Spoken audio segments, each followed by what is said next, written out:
Welcome to Discovering You, a podcast that explores the intricacies of personality and how it impacts the way we navigate through life. What will you discover today?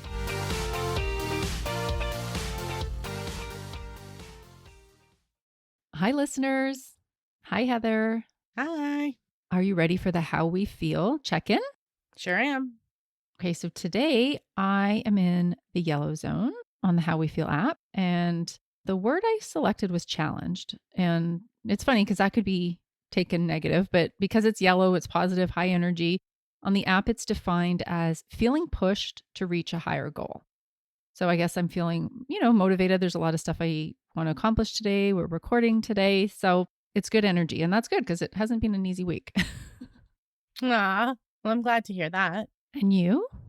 I am also in the yellow. I have determined, which is defined as knowing what you want and not letting anything stand in the way. Wow. Okay, look at us today. I know. Feeling pushed to get a higher goal. Feel like we're going to take on the world. Let's do it. Today, I'll be exploring the topic of happiness and breaking it down into 4 categories. But as always, we'll start with a timely disc analogy. Today, as we're recording, it is National Jewel Day. So here are how the disc factors align with jewels. For those of you who are disc aficionados or are loyal listeners, you'll recognize the disc colors in this example.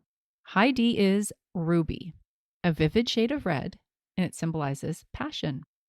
High I is Canary Diamond. Yellow in color, it represents happiness and hope.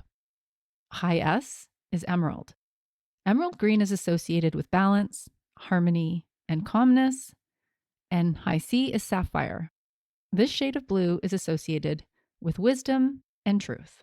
Heather, that was for both of us, with C being one of our high factors, like the wisdom association. I love a sapphire. Yeah, I really like sapphires too. Okay, let's get into the topic at hand.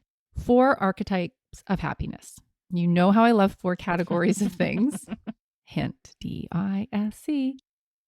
The main source I'll be referencing is the work of Elaine Houston. This tool was developed to help understand how people seek happiness and ensure that it's not just a short-term fix or putting it all off for the future and not enjoying the present moment. So to be clear here, when I'm referring to happiness as a concept, it doesn't imply that a person won't feel any negative emotions or be constantly cheerful. That's not possible. Generally, happy people can feel unhappy from time to time. What are the 4 archetypes? The first one is called the hedonist. So this type is all about the current moment. They will prioritize immediate, short-term gratification, and they're looking to avoid pain and discomfort. So clearly they are not subscribing to the whole no pain, no gain motto. The second archetype is called the rat racer. This is the direct opposite style of the hedonist. Rat racers will delay current pleasure, and they're going to focus on the pursuit of future goals, which they believe will bring them happiness, but at a later point. Moving on to number 3, which is the nihilist. This type tends to feel a sense of disconnection, loss of control, lack of direction. They may feel that they have no purpose, and therefore there's little hope for present or future happiness. And finally, we have the happy person. This is considered to be the ideal archetype, as people in this category know that current actions can provide momentary pleasure, as well as building a foundation for future happiness. It's possible, and in fact, it's actually very likely to experience several of these archetypes, but spending too much time in any of the first 3 could be detrimental to your overall happiness. To start this off, do you know which archetype you are? There's a little quiz to find out. Here we go. Do you live for the moment with little consideration for the future? Behave impulsively? Engage in behaviors which bring immediate gratification regardless of consequences. For example, scrolling on social media instead of finishing a work project. I think we've all been guilty of that one. If you answered yes to these, then you fall into the hedonist archetype. Next, do you find yourself getting so caught up with what's next that you overlook the here and now? Are you chasing your next goal without enjoying the ones you've already achieved? And striving for more and feeling the need to be busy at all times? If those ones were true for you, then the rat racer archetype is yours. Moving on, do you struggle with motivation or direction in life? feel disconnected from others and lack a sense of belonging, believe that happiness is not attainable in the present or the future. These feelings belong to the nihilist archetype. And finally, do you engage in activities that bring immediate enjoyment and also contribute to a fulfilling future? Do you feel motivated to pursue long-term goals despite short-term setbacks? And do you have a positive outlook on life and optimistic about the future? If so, this is the happy person archetype. How did you score, listeners? You likely crossed into several of them. I know that I did. So for me, I have the least in the hedonist, and the most is a tie between rat racer, yikes, and the happy person. What about you, Heather? I would say, honestly, I'm mostly a happy person, but of the other options, I would say mostly hedonist. To be honest, I think I D and C myself in this too. Some days I'm like, I don't care. I'm going to eat the chocolate and I'm going to drink the wine and life is short and I don't care. And then other days I'm more planning for the future, more thoughtful about long-term things. So I do think I go back and forth, but I don't actually think I sit in the nihilist really at all. Okay. It's always so interesting, right? When you're talking to somebody and you think that you know them fairly well, and then they'll say something like that. So was that not what you would have picked for me? Yeah, I don't know. I guess that I am associating the hedonist. Like I said, I wasn't going to do this because it's hard to compare them to the disc factors, because who's really going to want to get the nihilist one, right?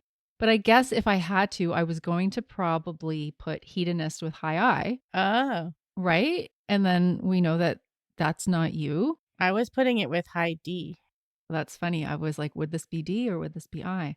See, I think both I and D are spontaneous, and that's where that's coming into. But I feel like the pleasure-seeking part of it is more I than it is D. But again, I also think that you look at things through the lens. I think you're hard on yourself for some things, and that you might be attributing that to a different outcome. I don't disagree with that. And the other thing I think, which has nothing to do with anything, I'm the baby in my family.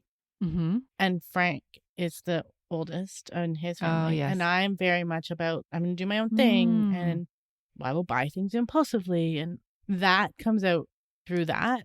Okay.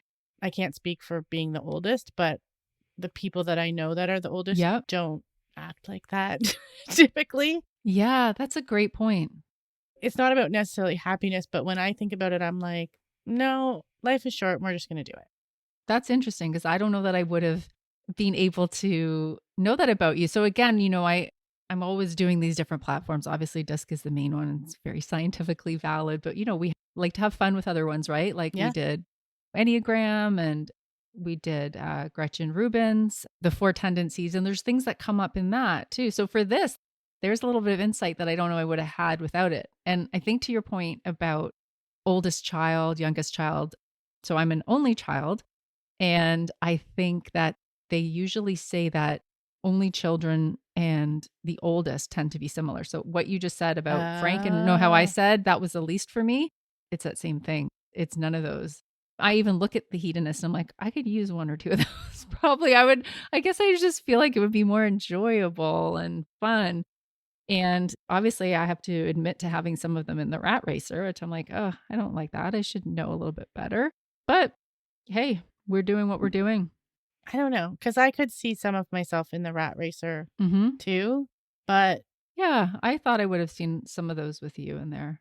On a work level? Yes. I get caught up in what's next. Not that we're comparing it to DISC, but like a high D thing too. You don't sit in the success of what's happening. You're just on to the next type of thing. Yes. In work, I can see that I'm like that. But personally, I'm just going to buy the wine and eat the cake and do all the things. Okay. I love it. I'm not a moderation kind of girl. Yeah, I wonder. So listeners, you can figure this out too. If you were thinking of this in your personal life more so versus your work life. This is a question I'm often asked when people are doing their DISC. I usually say, try to think of yourself in the workplace environment. For some people, that makes a difference. It makes a difference in how they think they'll answer. For other people, it's just through and through. For me, it tends to be through and through. It's the same thing. But I have encountered people who just take a different approach at work. And when they're maybe even answering these questions over happiness, they would do that as well. I think, again, mine are the same all around. Okay, so why is it important that we're talking about this, and why is it important to understand the archetypes? So it ties into self-awareness, your relationship with others, and even your worldview. If you realize you have a tendency towards hedonism, recognizing this in yourself can help steer you in a different direction, and at least acknowledge that you should take a moment to maybe consider things beyond the here and now. Now Heather's smiling at this now that we know she's got some of these. I'm just trying to be present. There you go. You're doing it. Also, when dealing with a different archetype style, so knowing where they are coming from can ease some frustration because you can recognize what's influencing their concern. So if I continue with the example of the hedonism archetype, if you're dealing with your opposite, so in this case, it would be a rat racer, you know that they're going to be super focused on future worries and they're going to want to figure out everything in advance. This perspective is very contrary to yours, but being aware of it is half the battle in successfully navigating a shared solution. This is really why we're looking at it. Great. So now you know you've identified your archetype, and now what? Here are some strategies that'll help you find a balance between present happiness and long-term satisfaction. This is really about trying to move closer to that happy person archetype. If you're already there, that's great, but you can use this to maintain and sustain it for the long run. So if you are in the hedonist archetype, you can practice moderation by setting boundaries and considering the future consequences of your actions. Rather than seeking immediate external rewards, try to pursue activities that align with your values and foster a sense of fulfillment, like maybe it's volunteering or even engaging in hobbies that offer a sense of purpose. And set aside time to establish meaningful future goals that will invigorate you and provide direction. If you are the rat racer, here are some strategies. Prioritize self-care and schedule time for hobbies and relaxation. Make time for personal relationships and build positive connections with others. Practice mindfulness and appreciation for the present moment. If you have nihilist tendencies, you can schedule quality time with people you care about, identify activities that you enjoy and commit to doing more of them, and focus on what you're thankful for, and maybe even keeping a gratitude journal. And finally, if you're already in the happy person archetype, to sustain it, you can engage in activities that promote well-being, maintain positive relationships and stay connected to others, and continue to set meaningful goals for the future. Okay, what do you think, Heather? Do you find yourself trying any of the strategies for your archetype?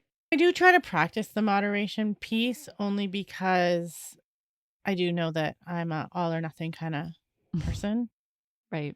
The more you explained it a little bit, then I thought, well, maybe I do have more rat racer tendencies than I thought. Okay. But I think that's just me too. Like I think I can see myself in all of these I know things. you always can. And that's your unique perspective of having that sort of split profile of having two factors kind of competing for which one is going to be the lead that day. Exactly. What about you? For me, for the rat racer part, I do try to practice mindfulness, and I will always try to focus on what's positive and what's meaningful in the moment. Because I tend to be a worrier by nature, always like future facing. Oh, what if this happens? Oh, did I do that? Oh, whatever. And then I have to sort of remind myself and say, hey, what happened today? And, the whole gratitude thing, I try to do that every night. I try to think about several things that I'm grateful for that happened in a day. Even if it's been a rough day, I can always find something that I can be grateful for. That does help me ground me and make me kind of focus on the here and now. No, that's amazing. Switching gears a bit, though, I wanted to ask you about your article that was recently published in the Pursuit 365 Business Edition. Yeah, thank you. I had an opportunity to be part of this book. This is actually the second one. The first one came out in 2021. It was released to coincide with International Women's Day. That one was 365 women sharing their stories. This is from the same publisher, but this one is a business edition, and it features men and women from all over the world. Lots of entrepreneurs. They're talking about what their businesses are about, what motivated them to start, why they do what they do. The challenging thing about this is the articles have to be 365 words exactly. It's fun. I sort of accept that as a challenge. It's hard, right? Because maybe you said something in a way and then you're like, okay, that was perfect. And you go back, oh, that's 4 words over. Or, oh, that's missing. So then you have to really go back and do it. And you know what? Probably a lot of people maybe didn't take that part that seriously. And there's also editing, so the editor can help you with it. Of course, I was like, no, I got to figure this out. That was a challenge, but I will share with you, since it's only 365 words, I'm going to share with you what I wrote. People often ask me how I chose my career. Curiously, I was unable to articulate or even understand it for some time. What I did know was that I was endlessly intrigued by human behavior and the motivators behind it. Specifically, the complexity of personality and the impact it has on our social interactions. I wondered why we find it so easy to connect with some people, but struggle with others, and if there was a way to understand and reconcile our differences. I began to realize that the concept of misunderstanding was a trigger point for me. The question I asked myself was, why? Self-reflection led to revelation. I came to understand that I was triggered because in one way or another, I had been misjudged throughout my life. So I was acutely aware of how that felt and how vital it was to share my learnings so others could avoid the cycle of misunderstanding. Why was I misunderstood? I have more of an introspective, analytical, behavioral style, and to someone who is more gregarious, I may appear aloof or unfriendly. Right out of the gates, there's a misinterpretation. Conversely, someone with my personality style may see the gregarious person as silly or disingenuous. Unwittingly, our verbal and nonverbal cues can be received incorrectly by the opposite personality style. Our view is uniquely shaped by our own lens. We see outward, but not necessarily inward. We are not always aware of how we show up to others. As a certified facilitator, I can tell you that this is a very common occurrence, which negatively impacts teams and office cultures. I work to create systems and space for understanding different work styles and overcoming binary thoughts such as, this is the right way, or that is the wrong way. We learn more from our differences than our similarities. Deviations from a single way of thinking are often positive and illuminating, so rather than seeing them as a barrier, if we strive to use them collaboratively, what can be achieved is limitless. Aw, that was amazing. Thank you. So well done. It's nice to have the opportunity to put into words, why it's important to me and what motivates me to do it. And it actually kind of forced me to think. Like I said at the beginning, I didn't know why I was drawn to it, couldn't articulate it. It took me a while to figure out, what is this? Like, why am I so focused on this? And then really coming to that point of self-awareness of, oh, yeah, it's you. You've felt this. You have encountered this in personal relationships, in work settings of somebody looking, not knowing what they're seeing. Yep. And, I can tell you, and I say this a lot, the amount of, quote, big problems that end up getting solved when people really understand one another and they understand the different personality styles. And somebody at work might think, oh, that person, like, they're so impatient with me. I think they think I'm not smart, or they're a bully. And when they find out, oh, wait a second, this is a very different style than mine. The barriers that are broken through this is amazing. And this is why I continue to do it. I'm fortunate enough to witness these kind of breakthrough aha moments on a somewhat regular basis. And it just fuels me and keeps me going. And that's why I love it. Aw, well, we're lucky that you're doing it. Thank you. Well, that's all for today. Thanks for joining us. Catch you next time. This show is a Twisted Spur media production, produced by our very own Heather McPherson. If you enjoyed this podcast, please share with a friend and subscribe wherever you listen to podcasts. Communicate strategically. Do you ever find yourself struggling to connect with certain clients or colleagues? What if there was a way to quickly identify their personality style and apply techniques to bridge your differences? Join Victoria for an enlightening session as she shares helpful tips and tools to ensure that you're communicating successfully.